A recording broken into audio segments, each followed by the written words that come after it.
Aleluia, louvado seja o nome do Senhor. Glória a Deus. Meus queridos, a paz do Senhor Jesus, amém. Vamos fazer mais um momento de estudo da palavra de Deus. E gostaria, desde logo, de pedir que vocês me acompanhem na leitura que faremos da lição 9 dessa revista dos tomos de Samuel. Vocês sabem que são 2 livros, 1 Samuel, 2 Samuel, e nós estamos hoje, nessa lição 9, encerrando o livro 1, 1 Samuel. Antes, nós vamos juntos, como de costume, vamos com uma voz bem forte, bem animada, nós vamos ler o título da lição desta manhã. Vamos lá. 3, 2, 1.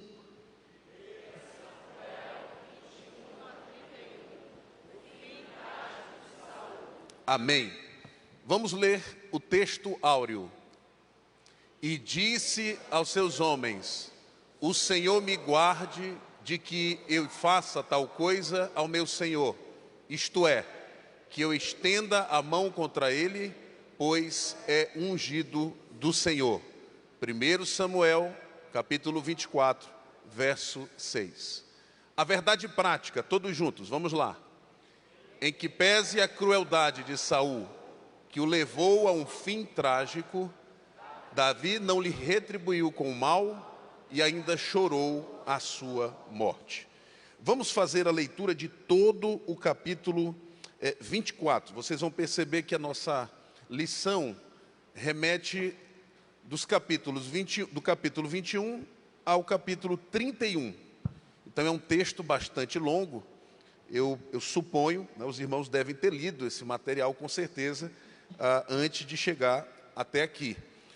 Salvo o capítulo 25, que no domingo passado foi ministrado a respeito da sabedoria de Abigail. Hoje nós vamos nos concentrar na leitura no capítulo 24 de 1 Samuel e vamos fazer aquela leitura responsiva. Eu leio um versículo, os irmãos seguem com o versículo seguinte, amém? Diz assim a palavra do Senhor: tendo Saul voltado de perseguir os filisteus, foi-lhe dito: eis que Davi está no deserto de En-Gedi.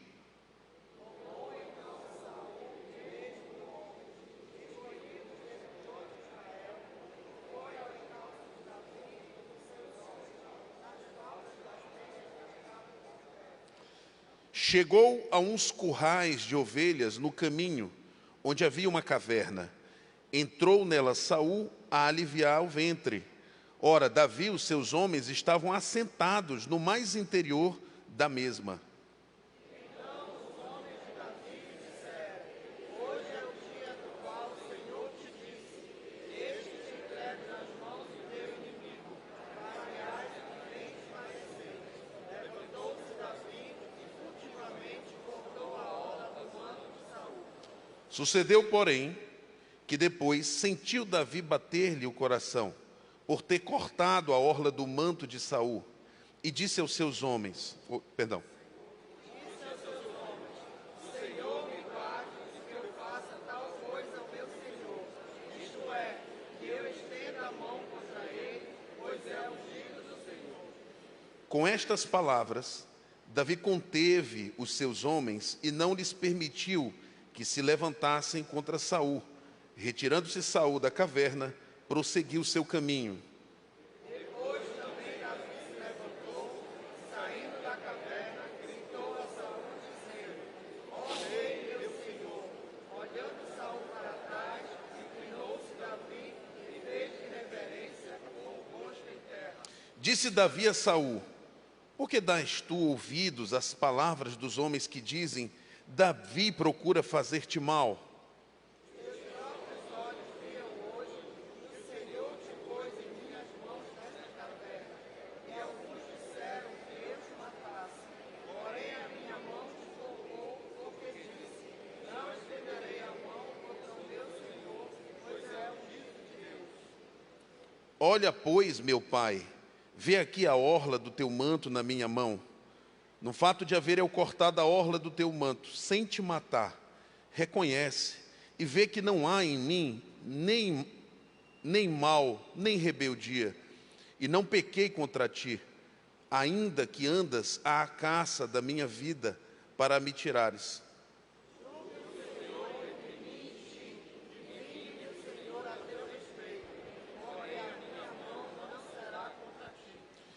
Dos perversos procede a perversidade, diz o provérbio dos antigos. Porém, a minha mão não está contra ti.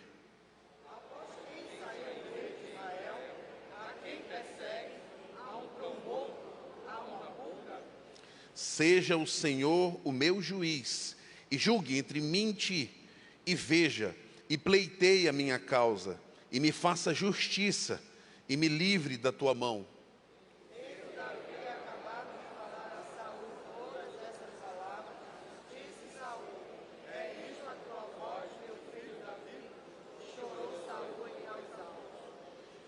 Disse a Davi: mais justo és do que eu, pois tu me recompensaste com bem, e eu te paguei com mal.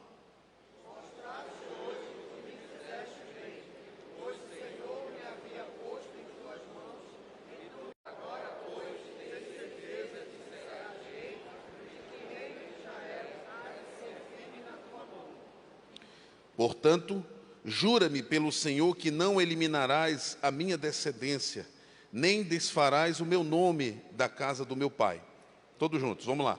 Então jurou Davi a Saul, e este se foi para sua casa.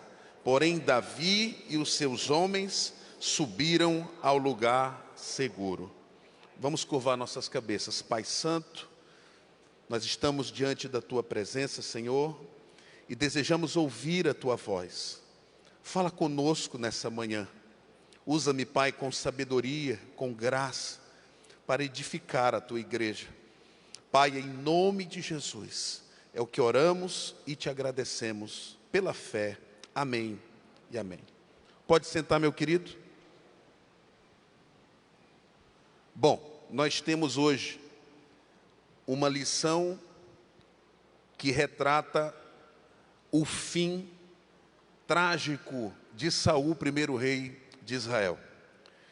É uma lição, meus irmãos, que temos que receber com muita humildade, com muita contrição, porque é grave o efeito do pecado naquele que insiste em negar a sua identidade, enterra seus talentos, abandona seu propósito e desobedece a Deus. Hoje nós vamos estudar algo que, como um paralelo entre a atitude cada vez mais horripilante, dantesca, de Saul e as atitudes elogiáveis, espirituais de Davi. O foco da nossa revista me pareceu muito oportuno. São muitos fatos que acontecem nesses 11 capítulos, né?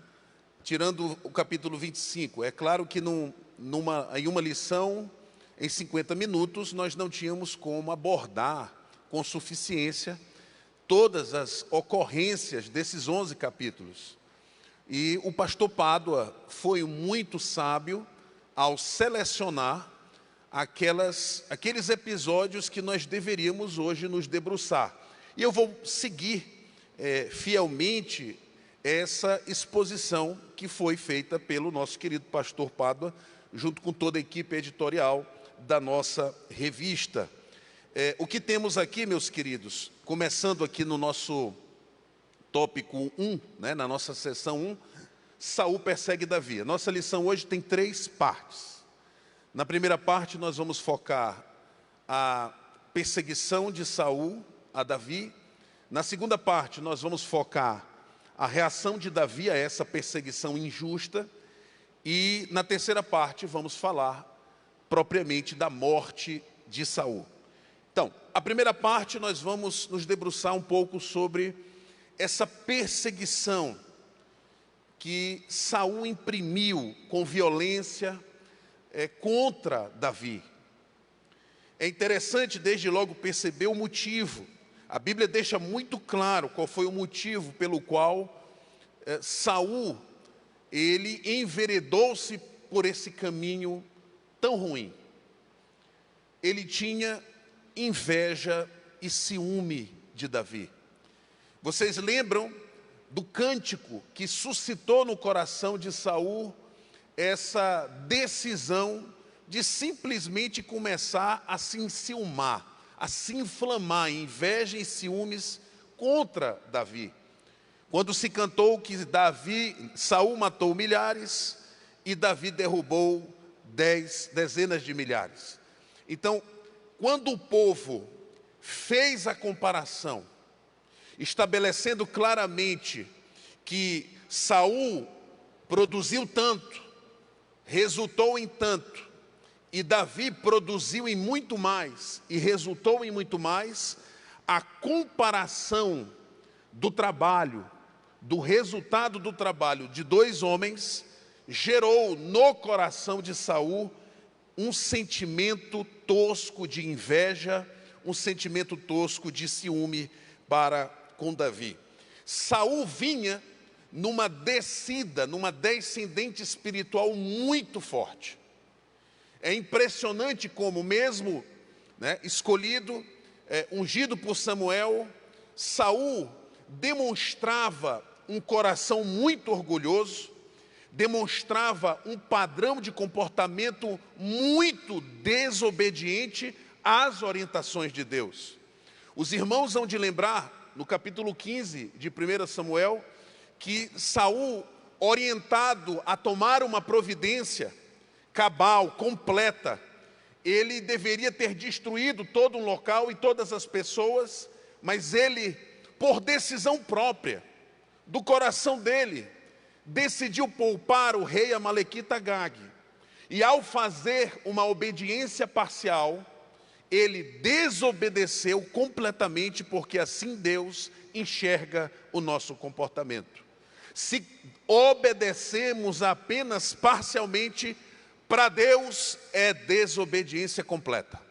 Então começa uma caminhada de Saul, meus irmãos, de constante resistência às orientações do Senhor à vida dele.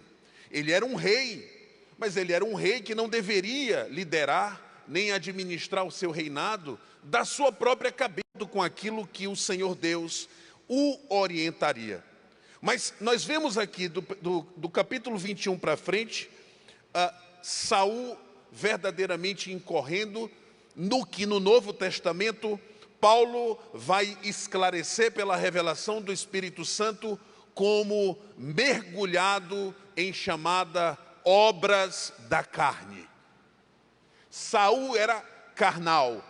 Carnal no sentido de que o que movimentava o seu falar e o seu agir eram sentimentos, padrões, pulsões, muito ligadas à sua própria carne, à sua própria vontade, e não à vontade do Senhor, e não às direções do Espírito Santo para a vida dele. Amém, queridos? Então, Saul estava realmente movendo-se na carne. Esse mover-se na carne, esse conduzir-se em resistência ao Espírito, essa prática comportamental de você desobedecer às direções de Deus, vai gerar e vai conduzir a um fim trágico. É o que veremos um pouquinho mais na frente. Eu já começo aqui, meus irmãos, fazendo rápidas aplicações, porque verdadeiramente é muito ruim nós nos compararmos com os outros. É péssimo. Todas as vezes que nós somos levados a nos comparar, nós resultamos em pelo menos duas coisas. Se eu me reconheço melhor que aquele que eu estou me comparando, meu coração se orgulha. Se eu na comparação me reputo menor que aquele que eu estou me comparando, eu começo a ter problema de autoestima. Eu já me acho pequeno. Seja de um lado, seja de outro, o resultado é ruim para a nossa vida espiritual. Então, meus irmãos, é muito ruim quando nós estamos nos comparando. Quem prega melhor, quem canta melhor, quem se veste melhor, quem toca melhor, quem ora mais bonito. Não é assim que deve ser. Nós temos que ter muito cuidado com comparações. Eu prefiro o pastor A, eu prefiro a missionária B, eu prefiro a regente tal. Meus irmãos, quando nós estamos estabelecendo comparações na obra de Deus, nós estamos dando espaço para que o inimigo trabalhe e nos enfraqueça. Agora, não é verdade que nós não temos que nos comparar. Eu lembro aqui do Jordan Peterson, que é um psicólogo muito famoso, que tem um livro 12 regras para a vida. Eu recomendo que vocês leiam esse livro. E na regra 4, o Jordan Peterson, ele diz assim: é errado nós nos compararmos com os outros, mas nunca deixe de se comparar consigo mesmo. O que é comparar? É quem eu sou hoje e quem eu era ontem. O que eu tenho hoje, o que eu tive ontem. O que Deus me deu hoje e o que Deus tinha me prometido ontem. O que eu tenho que comparar é saber o propósito que Deus me deu lá atrás, eu estou cumprindo?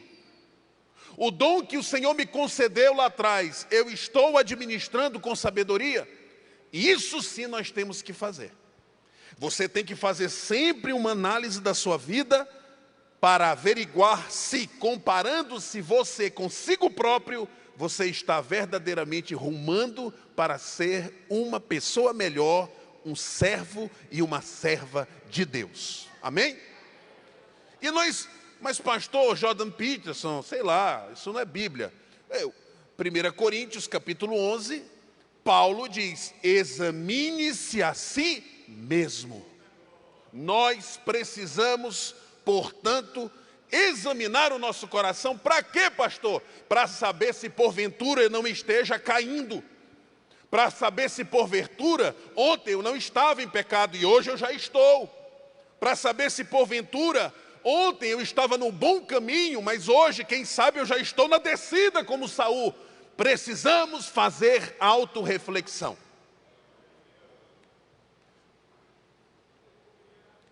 Portanto, é uma tragédia quando nós comparamos um ao outro. Vigiemos nesse particular, meus irmãos. Agora, o tópico 2, o espírito maligno. Preste atenção. Não é apenas que Saul estava debaixo de uma influência carnal, sabe, ciúme, inveja, aquela coisa terrível, movimentando-se pelo ódio. O problema também era que Saul estava debaixo de uma direção e de uma influência maligna mesmo. Nós sabemos na leitura desses capítulos, a Bíblia deixa claro que Saul, infelizmente, ele estava influenciado por um espírito maligno que o Senhor permitiu que o atuasse. Então existia, além de um problema de carne, uma legalidade, uma autorização. Saul, com seu pecado, com seu ciúme, com sua inveja, permitiu que um mensageiro de Satanás atrapalhasse e dirigisse também a sua vida. Preste muito atenção nisso. Todas as vezes que nós damos vazão para a carne, todas as vezes que nós começamos a viver no pecado, todas as vezes que a gente começa a resistir à vontade de Deus, nós damos espaço e legalidade para Satanás agir na nossa vida. Tem que ter muito cuidado, muito cuidado. Podemos ter as melhores justificativas, mas se nós estivermos trilhando um caminho oposto ao do Senhor, Satanás se aproveita disso para começar a influenciar a condução da nossa vida. É muito perigoso isso, muito perigoso. Saul estava debaixo dessa influência maligna, e isso fez com que a sua perseguição, o seu ódio, fosse não apenas insensato, desarrazoado, mas que também fosse uma perseguição maligna, meus irmãos. Não era só, pastor Felipe, uma questão de falta de racionalidade, de loucura. Não, passou a ser um movimentar-se profundamente maligno. E quando Saul se viu preso na iniquidade, mergulhado numa vida de resistência ao Espírito Santo, influenciado por espírito maligno, meu irmão, ele começou a distorcer a realidade. Distorcer a realidade. Ele começou a ver inimigos onde havia amigos. Ele começou a ver má intenção onde havia boa intenção. Ele começou a achar que todo mundo estava perseguindo a ele. Ele começou simplesmente a enxergar a realidade de outra forma, completamente errada. E começou a tomar atitudes insanas, uma atrás da outra. Ele chegou ao ponto, meus irmãos, de tentar matar Davi. Davi fez o que, irmão, para ser perseguido? Qual foi a atitude errada de Davi? Davi estava cuidando das ovelhas do seu pai, do rebanho do seu pai, quando foi chamado, e o Senhor que o escolheu, não foi ele que pediu. Ele foi ungido. Depois ele sentiu no seu coração, vejam que ele venceu um grande guerreiro, Golias. Apresentou-se para defender o nome do Senhor, defender Israel. Deu a Saul uma grande vitória militar. Valia-se de um instrumento para acalmar o coração de Saul. Só fazia coisas boas, bem intencionado. Mas Saul via nele um inimigo. Via nele má vontade, via nele más intenções. E assim acontece com quem está perdido e enredado no pecado. Ele começa a enxergar tudo ao contrário. O pastor, a pastora quer o ajudar, quer o orientar. E ele está dizendo, não, você é igual a mim, eu não quero te ouvir. Ele começa a acreditar que todos nós somos do mesmo jeito, hipócritas. Ele começa a recusar o conselho das pessoas que mais o amam. É triste ver como há pessoas que, para justificar os seus erros, rejeitam o conselho sábio de um pai, de uma mãe, de um pastor, de um irmão, de uma irmã, e acolhem o conselho de pessoas que não conhecem a Deus, que não têm compromisso pactual com Ele. É triste nós vermos quando nós chegamos numa pessoa e dizemos para ela, não faça isso, vai dar problema. Você vai destruir o seu casamento, lute pelo seu casamento, lute pelo seu marido, lute pela sua esposa. Deus vai te dar força, nós estamos orando, intercedendo pela tua família. E de repente, vem a notícia, e quando você vai conversar com a pessoa, o que ela diz? Eu estava conversando com uma amiga da faculdade, e ela disse, larga o teu marido, abandona os teus filhos, vai viver tua vida. E ela deu ouvidos ao conselho de Satanás.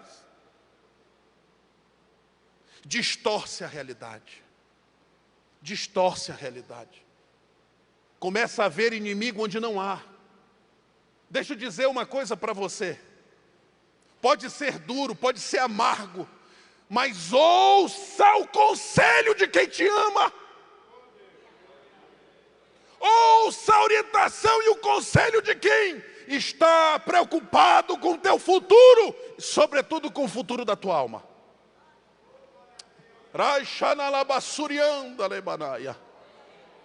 É isso, meu irmão. Mas Saul não estava assim. Saul começou uma propagação catastrófica do mal. Ele tentou matar Davi, gente. Ele foi tão inflamado pelo ódio, pelo ciúme, que ele tentou matar o homem de Deus, Davi. Aí você diz assim, ele parou por aí? Não, gente, ele tentou matar. Jonatas, o seu próprio irmão, seu próprio filho. Jonatas falou: meu pai, por que tu persegues Davi? Davi é um homem tão íntegro, não deseja mal para ti. Ele falou: tu estás já com ele, tu já estás em amizade profunda com ele, tu gosta mais dele que de mim. E começou aquele show de autocomiseração. E simplesmente ele tentou matar o seu próprio filho. Louvado seja Deus que o Senhor não permitiu que isso acontecesse. Mas não parou por aí. Movido pela vingança, ele matou, gente, 85 sacerdotes. Ele poupou a vida de um rei pagão, mas não pensou duas vezes em matar 85 homens sacerdotes de Deus. Onde é que Saul estava com a cabeça, gente? Não foi só isso, não. Ele mandou destruir uma cidade inteira, a cidade de Nob. Simplesmente porque Davi passou ali e o sacerdote Ameleque o ajudou. Ele disse: olha, não vai morrer só o sacerdote Ameleque, vai morrer toda a família dele, todos os sacerdotes daquele lugar. E as pessoas olhando a fúria de Saul, e Saul olhou e disse assim: não, mata todo mundo. Hã? Mata todo mundo. Homem, mulher, criança, criança de peito, e mandou matar todos os animais também. Ele dizimou. Fez uma matança por causa do ciúme. Meu irmão, você não tem noção de onde o pecado pode te levar. O pecado não vai só te destruir, não. O pecado, ele vai destruir você, sua família, seus amigos, e se tu deixares, vai destruir até a igreja. É impressionante, até a obra do Senhor passa a ser relativa. Meus irmãos, Saul estava completamente cego. Impressionante. É por isso que eu disse que nós precisamos hoje estudar essa lição, irmão, com o coração contrito. Porque a Bíblia diz: aquele que está em pé, cuide para que não caia. Somos todos nós, eu também. Quantos podem dar um glória a Deus por isso, meu irmão? Amém. Oh, Pai. É triste. Percebam a lógica da dinâmica destrutiva do pecado. Né, pastor Felipe? O Saul não quis matar o eu dele, o ímpeto carnal. Olha só como é perigoso o pecado. Pastora Denise, porque ele não matou o eu dele, ele não crucificou o eu dele, ele não só se autodestruiu, como destruiu toda a sua casa, levou a derrota a Israel, matou sacerdotes. Veja o resultado terrível de você não crucificar a sua carne. Não é uma questão só de você sofrer. Todos vão sofrer. Todos vão sofrer. Bom, essa perseguição de Saul, além de insensata, maligna, foi prolongada. É impressionante, meus irmãos. Davi assumiu o reinado de Israel quando ele tinha 30 anos. Novo. Ele foi ungido bem jovem. Vamos imaginar com entre 15 e 18 anos, vamos imaginar. O que se diz é que pelo menos Davi ficou 10 anos, pelo menos, pastor Cristo, pelo menos 10 anos no deserto e no exílio. Ou seja, fugindo. Gente, a perseguição de Saul não foi um mês, não. Não foram 6 meses. Não foram 2 anos. Foram pelo menos 10 anos de fuga de uma perseguição injusta.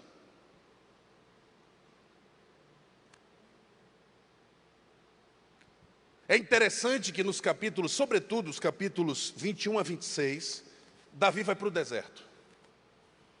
Ele precisa fugir. Mas é no deserto que Davi vai ter a experiência da escassez. É no deserto que Davi vai ter a experiência da hostilidade.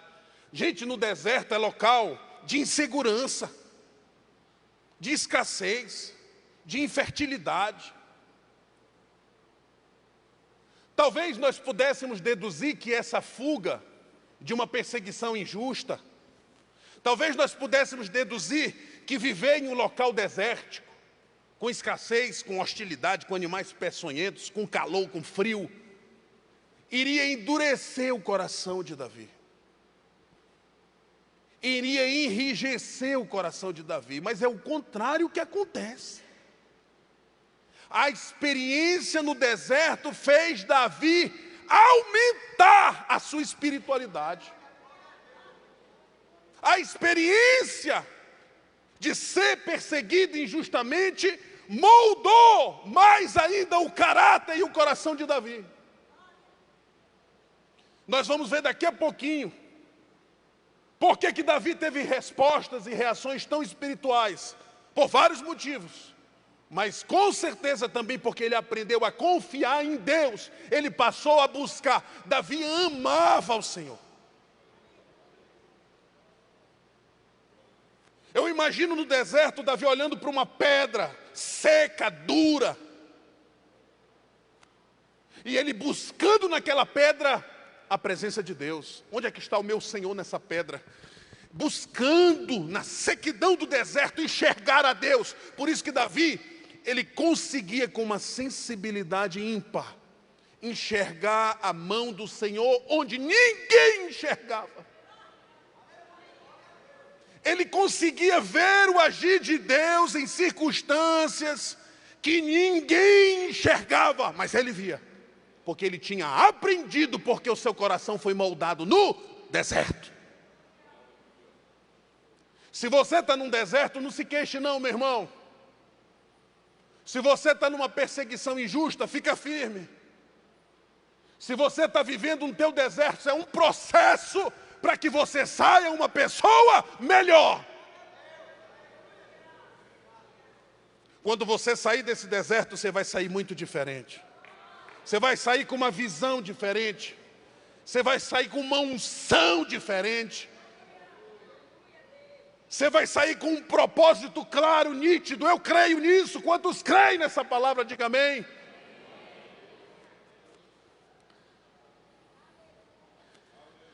Depois Davi foi para o exílio. Meus irmãos, errático no deserto de Israel, teve uma hora que ele viu que ele tinha que sair de Israel, porque Saul o alcançaria. Agora veja que situação. Davi ia para onde? Um país neutro não o receberia. Davi, o grande guerreiro, quem é que vai querer receber Davi para Saul invadir aquele país neutro? Ninguém receberia. Um país aliado de Saul, evidentemente, não o receberia, pelo contrário, o entregaria nas mãos de Saul, não é? A única saída que ele teve foi associar-se com o inimigo de Saul e o inimigo de Israel, os filisteus. Davi vai passar por situações terríveis, irmão. Até fingir-se de doido ele se fingiu. Até babar, fingindo-se doido, ele se fingiu. Isso, assim está na Bíblia. Ele simulou um desequilíbrio mental para poder ser recebido e passar por essas terras. Depois um rei o acolheu de boa vontade. Mas lá no exílio, meu irmão, imagine um homem que passou pelo deserto, a escassez, a hostilidade, a insegurança. Agora ele estava no exílio, longe da sua cultura, longe do seu Deus, longe dos seus irmãos, longe da sua família. Davi está agora vivendo isolamento. É interessante perceber como Deus faz com a gente. Jesus, quando foi batizado no Jordão, surpreende quando de imediato o Espírito Santo leva para onde, meu irmão? Para o deserto. Não se surpreenda se o próprio Espírito de Deus te inserir num processo de deserto e de exílio. Ser cristão é isso. É padecer e sofrer também pelo nome de Jesus.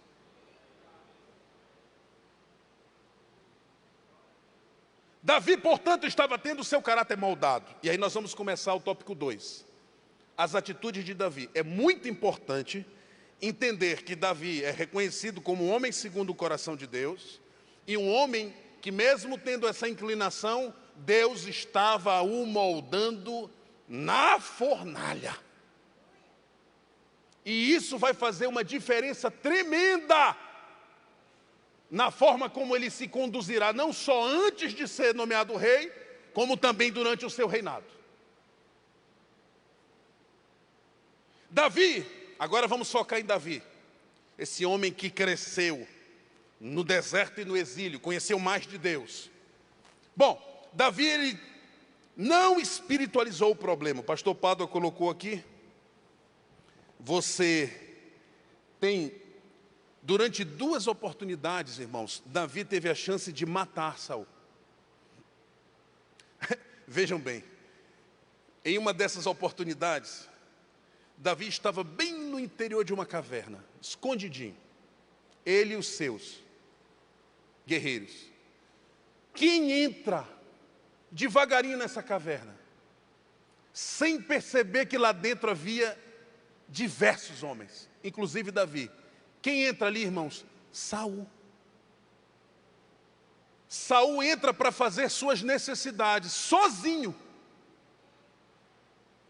E naquela ocasião, Saul vulnerável, Davi teve a ocasião, a circunstância para dar fim a essa perseguição injusta. E mais, teve a oportunidade de finalmente, eliminando o rei, assumir-se como quem Deus disse que ele seria, rei. Mais que isso, não só os fatos favoreceram essa conclusão. Os seus soldados disseram: Davi, é agora. Deus te entregou nas tuas mãos o teu perseguidor. Vai lá e mata-o, e nós vamos te consagrar rei. Meu irmão, ao contrário de Saul, que se movia na carne, Davi não permitiu que as circunstâncias conduzissem ele. Davi não aceitou o conselho de matar o homem de Deus, porque Saul era rei, porque Deus o botou rei.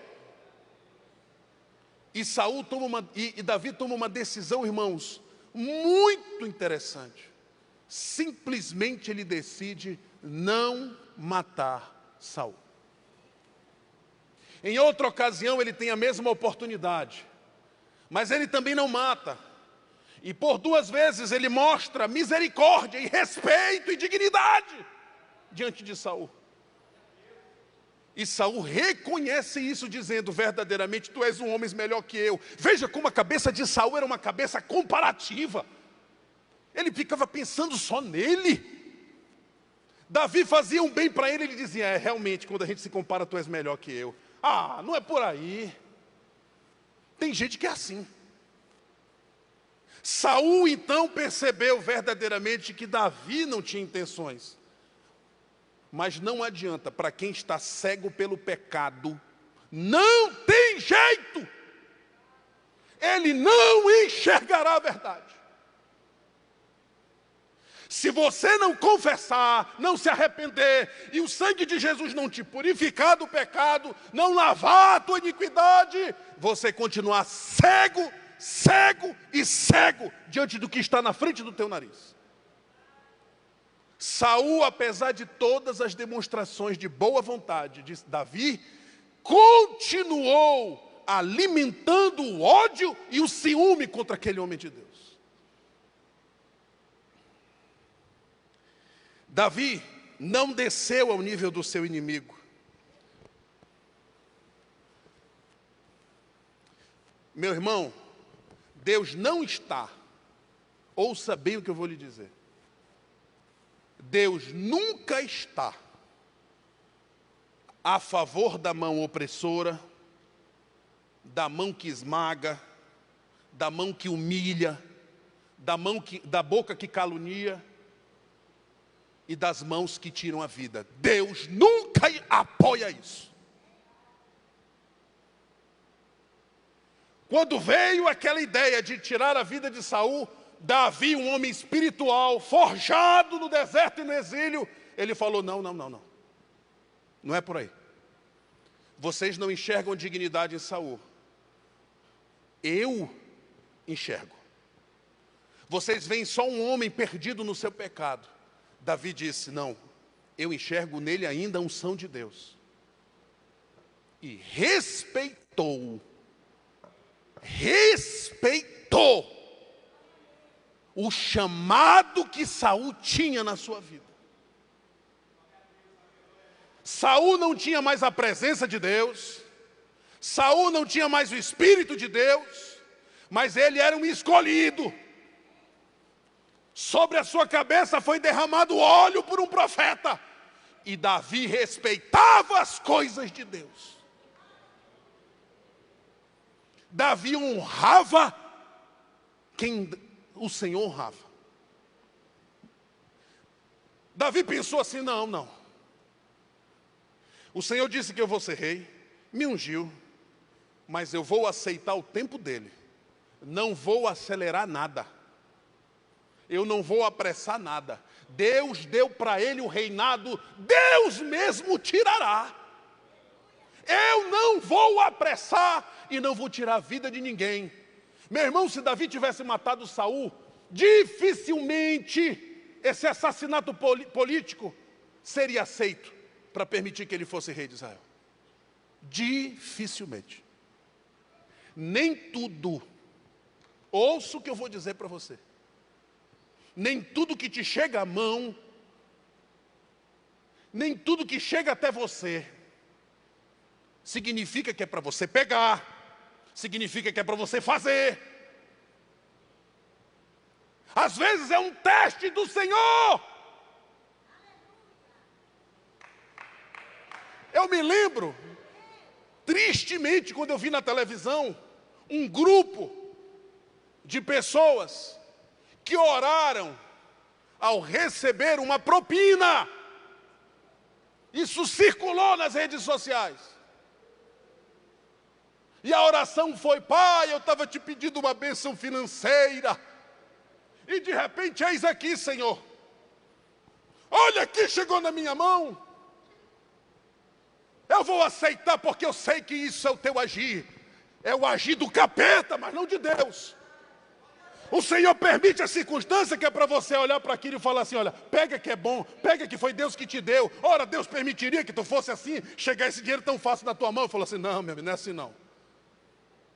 A questão não é o dinheiro, não. A questão não são as circunstâncias. A questão não é essa facilidade que chegou para mim. A questão é que se eu incorporar no meu patrimônio um dinheiro que não tem a bênção de Deus, isso é maldição para a minha vida. Eu posso dar o dízimo, dar uma oferta, eu posso comprar novos instrumentos, nada disso valerá diante de Deus. Pelo contrário, vai ser horrendo aos olhos do Senhor. Nem tudo que chega na nossa mão a gente tem que fazer, nem tudo que chega, está tudo certinho, meu Deus, para... E aí vem o espírito de sabedoria dizendo assim: não assine, não assine. Não aceite, não aceite. Eu já vivi umas coisas na minha vida que estava tudo bem encaminhadinho, bem encaminhado, perfeitamente alinhado. Coisas importantes, decisões importantes. O que me salvou, meu irmão, foi a misericórdia do Senhor. A misericórdia do Senhor. Eu me lembro de uma situação que eu não posso contar detalhes aqui. Eu tinha uma decisão muito importante a fazer, e já completamente decidido na cabeça, as coisas bem alinhadas. E em um sonho, o Senhor me revelou o oculto. Deus continua falando com a sua igreja. Em um sonho, o Senhor me mostrou quem é quem. Num sonho, Deus me revelou o pano de fundo que eu não enxergava. E quando eu cheguei, pastor Felipe, no meu local de trabalho, o meu amigo, meu irmão em Cristo, que nós compartilhávamos nossa vida, nossa fé, até hoje é o meu grande amigo Francisco, olhou para mim e disse: eu tive um sonho. Eu falei: eu também tive um sonho. Conta primeiro o teu sonho. E quando ele contou o sonho, irmão, era o mesmo sonho que eu tinha tido. Então, quando nós percebemos que o Espírito de Deus tinha revelado por sonho, para mim e para ele, a confirmação de uma realidade que nós não enxergávamos, opa, eu recuei na hora. Meu irmão, foi a melhor coisa que eu fiz na minha vida. Deus continua falando, meu irmão. Davi não odiou.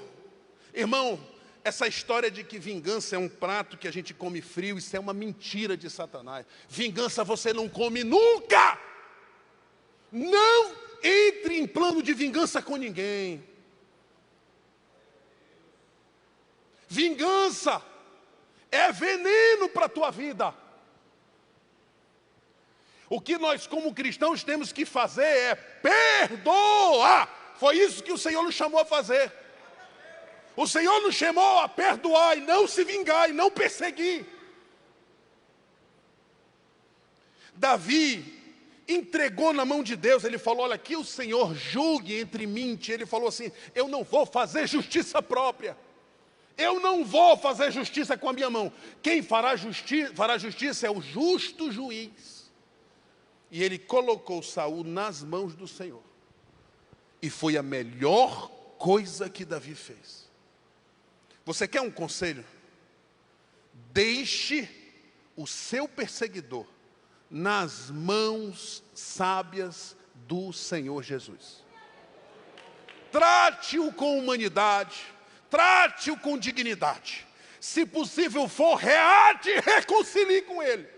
E deixe que a injustiça que você sofreu, o Senhor te compensará. Essa é a postura do Davi. Nós precisamos, irmãos. Hoje em dia nós vivemos uma situação seguinte. Davi respeitou. Era um homem caído, Saul estava caído, Saul estava em pecado. E Davi protegeu Saul. Respeitou Saul. Hoje nós vivemos uma época que quando uma pessoa erra, parece que tem gente que gosta de inflamar, propagar, denunciar, apontar, e se puder até matar, se puder até cortar o pescoço. Cuidado, porque um dia pode ser você e com o mesmo rigor que você julga, um dia você vai ser julgado. Temos que ter muita cautela, meu irmão. Davi nos ensina a respeitar o sagrado. Ele tinha um senso de sacralidade. E nós precisamos ter muito cuidado. Porque no Novo Testamento, matar não é fazer sangrar apenas. Se você odiar um irmão, você já está o assassinando. Para a gente como crente, não existe isso de odiar ninguém. Nós não vamos odiar ninguém. Pode ser quem foi o que tenha feito. Nós vamos crucificar nossa carne, pedir misericórdia a Deus, buscar reconciliação e seguir em frente em nome do Senhor. É assim que Davi fez. Assim que Davi agiu. Ele viu dignidade onde ninguém via. Paulo vai falar aos Efésios: não, a nossa luta não é contra a carne, nem contra o sangue, mas contra os principados e potestades. O seu irmão não é seu inimigo, seu pai não é seu inimigo, sua mãe não é sua inimiga. O seu irmão não é seu inimigo, seu irmão da igreja, o seu irmão de sangue. O seu vizinho não é seu inimigo, o seu patrão, sua patroa não é sua inimiga. Você deve orar, amar, perdoar e seguir em frente. Abençoe. Não retribua mal com mal. Davi não retribuiu o mal de Saul com mal. Eu sei que isso é difícil. porque a nossa carne quer se vingar, a nossa carne quer fazer justiça, mas o Senhor nos fala e nos alerta nessa manhã: perdoe, perdoe. Assim o Senhor se agrada. Davi teve mansidão, e eu estou encerrando, o nosso tempo já foi. Davi tinha força, ele tinha oportunidade para matar Saul, ele tinha justificativa para matar Saul, ele tinha conselheiros que disseram para ele matar Saul, mas ele se segurou. Você quer saber o que é mansidão, domínio próprio, fruto do Espírito? É quando você tem toda a chance para fazer o mal e não faz. É igual José do Egito, os irmãos aprontaram feio com ele. Quando ele tinha todos eles na mão, os irmãos falaram: perecemos, agora ele vai se vingar. E de repente José diz assim: não, vocês fizeram mal para mim, Deus transformou em bem, né, pastor Felipe? Eu vou abençoar vocês, vocês vão sentar comigo e vão comer junto comigo. Eu falei: como é que é? Essa é a atitude de que tem Deus na vida. Aleluia! Essa é a atitude. Não, vem aqui comer comigo, vamos lá, está perdoado, bola para frente, o meu Deus é maior. Foi por isso que Jesus disse em Mateus 5,5, olha, os mansos herdarão a terra. Sabe quem conquista, irmão? Quem ganha, quem vence? É o manso. O manso não é um bobão, não. O manso não é um frágil. O manso não é aquele que... Não. O manso é o cara que é forte, ele pode matar e fazer agora, mas ele não faz. Porque se ele fizer, ele perde. Mas se ele se segurar, ele ganha. É assim que funciona no reino de Deus. Ele ganha e conquista, porque ele é manso, ele coloca na mão de Deus. O que é ser manso? E aqui eu encerro. Ser manso é aceitar o tempo de Deus, aceitar o lugar de Deus e aceitar a forma que Deus quer agir. Davi era manso nesse sentido. Ele não queria nada de Deus antes do tempo, nem fora do lugar, nem do método errado. Jesus era manso e é o nosso maior exemplo. Ele veio para reinar. Satanás chegou para ele: vamos antecipar esse negócio? Não precisa sofrer, não. Eu sei que o teu pai lá disse que tu tem que sofrer e morrer numa cruz. Não precisa. A boa notícia é que você pode ser rei agora. Basta que você se curve aos meus pés. Antecipar o plano, vivê-lo de imediato. Jesus disse: não. Logo na frente, alguns irmãos chegaram com Jesus e disseram: tu és o nosso rei, vamos te fazer rei agora. Ele, fugiu. Sabe por quê? Porque Jesus sabia que não era o tempo, não era o lugar e não era a forma. Ele tinha que morrer como servo obediente na cruz do Calvário para que houvesse exaltação, para que nós fôssemos salvos. Não anule o processo de Deus. Seja manso. Davi foi manso, porque o Senhor dele era manso. O nosso Senhor Jesus. O Senhor nos ensina os efeitos drásticos do pecado na nossa vida, Pai. Abre os nossos olhos. Que possamos nessa manhã, Senhor, ser libertos de todo e qualquer pecado. Da inveja, do ciúme, da idolatria, da feitiçaria, do adultério, o que quer que seja. Nós colocamos os nossos corações a Ti, Pai. Lava-nos com Teu sangue, Jesus, nessa manhã. E perdoa os nossos pecados. Que não sejamos renitentes nem desobedientes como Saul, mas sejamos como Davi, obedientes, sensíveis à voz do Espírito. Nos ensina a ser servos de Deus, Pai. Nos ensina a sermos servos fiéis, honrando o nosso irmão e a nossa irmã, vendo-os como maiores que nós, perdoando aquele que nos ofendem, amando quem nos persegue,